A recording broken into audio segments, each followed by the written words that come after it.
let's talk a little bit about a few things about the Basmallah. Basmallah means the Bismillahir Rahmanir Rahim that we see in the Quran. That's what it refers to. So, is it part of the Quran? That's the scholars, they talked about it a lot. I don't want to get into too much debates and refutations. I just wanted to mention, because I've seen sometimes people arguing about it in the masajids, just to know, is it really part of the Quran? It's written every time in the beginning of the surah. Imam Shafi and Imam Ahmad, they clearly said with their evidences that every Basmallah is part of the Quran. That belongs to Quran. But we have another scholars also, they said, like Imam Abu Hanifa and Imam Malik, rahmatullah alayh, they said that it is not. It is not part of the Quran. That's their opinion. And the shuyukh that I studied this Uloom AlQur'an with, their opinion was that based on the evidences, they said that if you're talking about Surah Al-Fatiha, that is definitely part of the Quran. Bismillah ar-Rahman ar-Rahim. That's why even when you pick up this mushaf, especially the one that is printed in the Medina printing complex, you see Bismillah ar-Rahman ar-Rahim, you see verse number 1, end of verse number 1, and then Alhamdulillah Rabbil Alamin is the second verse. Compared to that in the continents, the countries where Imam Abu Hanifa's madhab is followed, they have it as a first verse, Alhamdulillah Rabbil Alamin. So that's a difference. So it's again, we have to respect all opinions. So the scholars also said that why do we have these basmalas? It's because to separate one surah from the other. So so that's why, for example, when we want to recite maybe in one rakah 2 surahs, right? Surah Al-Falaq and Surah Al-Nas, for example. So وَمِن شَرِّ حَاسِدٍ إِذَا حَسَدَ. So we complete Surah Al-Falaq and we want to go into Surah Al-Nas. So we can't just jump to قُلْ أَعُوذُ بِرَبِّ النَّاسِ. We have to mention Bismillahir Rahmanir Rahim and then go with قُلْ أَعُوذُ بِرَبِّ النَّاسِ.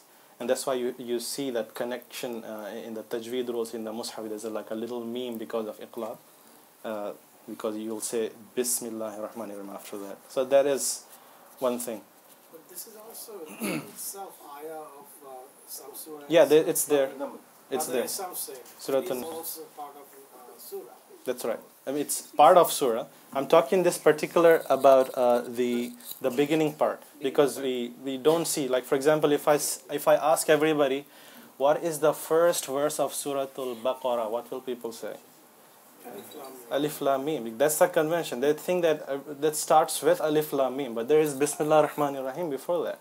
So is it part of that first verse, or is it just marked as separation? So again, that was the differences among the scholars. But when we are reciting, we have to make sure that we recite Bismillah ar-Rahman ar-Rahim along with it. Just point of note that we have to respect opinions. There are some opinions which are completely wrong, but the scholars like Imam Abu Hanifa and Imam Malik, they are really genius people. We have to respect them, whatever their opinion is. So again, Surah Al-Fatiha, we don't have to recite Bismillah ar-Rahman ar-Rahim loudly, even though it is part of the Quran. But you can recite, that is an option for you.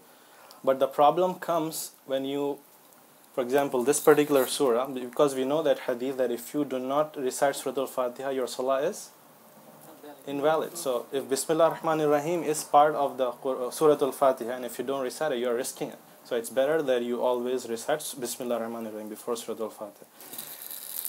Surah Al-Tawbah. What's so special about this? This one does not have Bismillahir Rahmanir Rahim at the start of the Quran and this surah. Why is it? Why we don't have it? All other surahs, 114 surahs have it. Why we don't have it? Scholars again have given their opinions. We have 4 or 5 lot of them. But at the end, simple reason is that Jibreel alayhi salam did not reveal this surah with Bismillah ar-Rahman ar-Rahim. That's it. And now scholars mention a lot of other reasons as well, because of the mercy, mention of mercy and so on. But I mean, at the end, isn't it jihad? Yeah, I don't remember what exactly it starts with, but those were opinions of scholars. Because of the chapter of jihad. Yeah, it's also called Baraf. It has a lot of courses for It's jihad. So the other thing, that other opinion that for example, the companions of Prophet Muhammad Sallallahu Alaihi Wasallam, what they used to say was that this Surah At-Tawbah, it was part of Surah Anfal, the one that is beginning with it. So that's why they used to think that it is one surah. So that's why Uthman radiallahu anhu, when he was compiling it, he kept it together with it and he didn't mark it. So there was like there were people who were thinking, does it belong here or not? So Sahaba were of the opinion that this is part of the same surah. But Uthman radiallahu anhu, he said, no, this is a different surah, it goes here. So that's why we follow 114 surahs. Anyways, we just follow how it was revealed, how Prophet Muhammad used to read it. That's the bottom line. Allah knows why he chose something. Scholars have opinions. Names of the surahs. Names of the surahs. What did I write here? Okay. The names of the surahs. Who gave the names to the surahs? The one that we say, the Tawbah, Anfal, Mulk. So the names of the surah itself that we see in the Mus'haf here, that was written for us. It wasn't there in the actual Uthmanic script, Uthmani radiallahu anhu. He didn't write it. It was, some of the names were given by scholars, some of them particularly given by Prophet Muhammad, but all the 114, it was not given name by Prophet Muhammad. Some of the scholars made it so that it's easy for us. For example, there's a Surah Al-Ghafir. There's another name for it. Mu'min. Al-Mu'min. Mu'minun? No, that's Mu'min. Ghafir is Mu'min. Ghafir is Mu'min. Mu'min, yeah. Mu'min. So, I mean, sometimes some surah has different names. Why? Because if Prophet Muhammad didn't say any particular name, scholars, based on how some certain words appear in the Qur'an or that surah, gave a name to it. So that is, how it came about. We have multiple names for some surahs though.